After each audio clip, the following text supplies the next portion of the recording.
तो class 11th के सभी विद्यार्थियों, जैसा मैंने आपसे शुरुआत में वादा किया है कि मैं आपको एग्जाम की पूरी तैयारी कराऊंगा।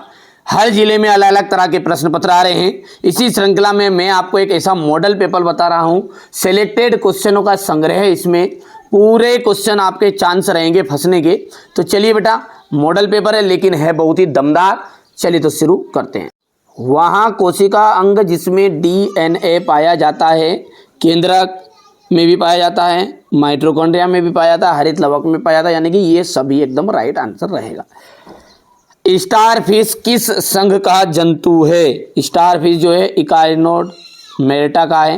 प्रकाश संश्लेषण में कौन सा प्रकाश परास सबसे अधिक प्रभावशील है? लाल। तंत्रिका तंत्र की इकाई है तंत्रिका कोशिका। किसमें पुष्प एक लिंगी होते हैं? खीरे में। ठीक है। एक बीजपत्री प्रारूपी संवहन में पुल होते हैं, बहिर्फ्लोएमी। यहाँ से हम बात करें तो ये आपका यहाँ पर कंप्लीट करना है आपको। ये आपका क्वेश्चन नंबर 3, 4, 5, 6 हो जाएगा यहाँ तक। ठीक है। नग्न बीज वाले पौधों के समूह को जिम्नोस्पर्म है। तंत्रिका तंत्र की उत्पत्ति बाह्य चर्म से होती है। क्रेब्स चक्र माइटोकॉन्ड्रिया कोशिकांग में होता है। पक्षी वर्ग की हड्डियां खोखली होती है। कीटों के में श्वसन ट्रेकिया के द्वारा होता है और स्टारफिश में आर्य सम्मिति होती है। ये हमारे इंग्लिश मीडियम वाले बच्चे भर लेंगे। बड़े ही सिलेक्टेड क्वेश्चन बताना हो बेटा, आप तो कंप्लीट कर लो, है ना, क्योंकि हर जिले में अलग अलग तरह के पेपर आएंगे। इससे कोई दिक्कत नहीं है। कोई रियल के लफड़े में मत पढ़ो बेटा, जो चीज़ें बता रहे हैं उनको पढ़ो। ऑक्टोपस का आपका आ जाएगा कटकीय प्लेट। क्रेब्स चक्र का जाएगा माइटोकॉन्ड्रिया। सेल्यूलोज का जाएगा पॉलीसेकेराइड। कीट का जाएगा ट्रेकिया। ऑक्सीटोसिन का आपका जाएगा एड्रीनलिन। ठीक है। यहाँ से अपन आगे बढ़ते हैं। गुणसूत्र किन किन पदार्थों से बने होते हैं? डीएनए, आरएनए और प्रोटीन से। अंतःस्रावी ग्रंथियों के अध्ययन को क्या कहते हैं? एंडोक्राइनोलॉजी। ठीक है।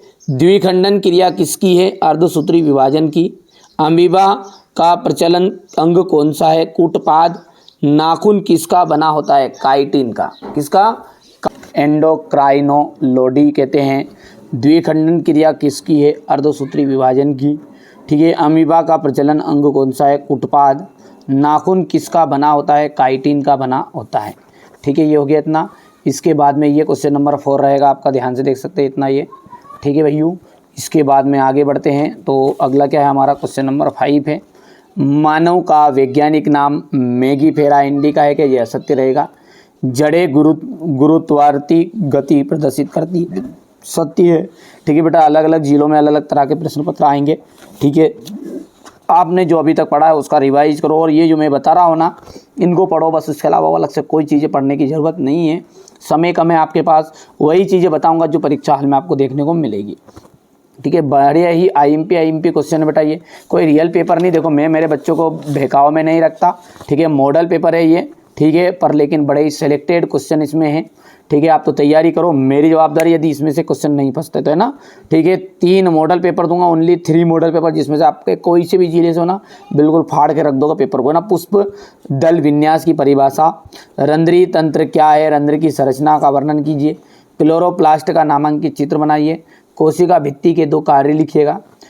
और वृहत अणु क्या है? उदाहरण दीजिए। इतना क्या क्वेश्चन नंबर 11 तक। 11 के बाद में ये रहेगा आपका क्वेश्चन नंबर 12। पहाड़ पर चढ़ने वाले व्यक्ति की श्वसन प्रक्रिया पर क्या प्रभाव पड़ता है? कवक फफूंद की विशेषताएं बतानी। एक बीजपत्री द्विबीजपत्री से किस प्रकार विभेदित करेंगे आप? उपास्थि और अस्थि में कोई 4 अंतर। ठीक है। द्विबीजपत्री एक और एक बीजपत्री पौधों में तने में अंतर। पादप कोशिका का नामांकित चित्र बनाइए। डीएनए और आरएनए में अंतर। क्रेब्स चक्र का समग्र रेखा चित्र बनाना है। ऑक्सीटोसिन और किडवन में अंतर आपको बताना है। ये क्वेश्चन नंबर 16 हो गया है। इसके बाद में यहाँ से रहेगा चक्री और अचक्री फोटोफॉस्फोरिलेशन में अंतर बताना है। श्वसन और दहन में अंतर बताइए। मानव उत्सर्जन तंत्र की संरचना का सचित्र वर्णन करना है। मानव में नेफ्रॉन का नामांकित चित्र बनाइए। ठीक है। पेशी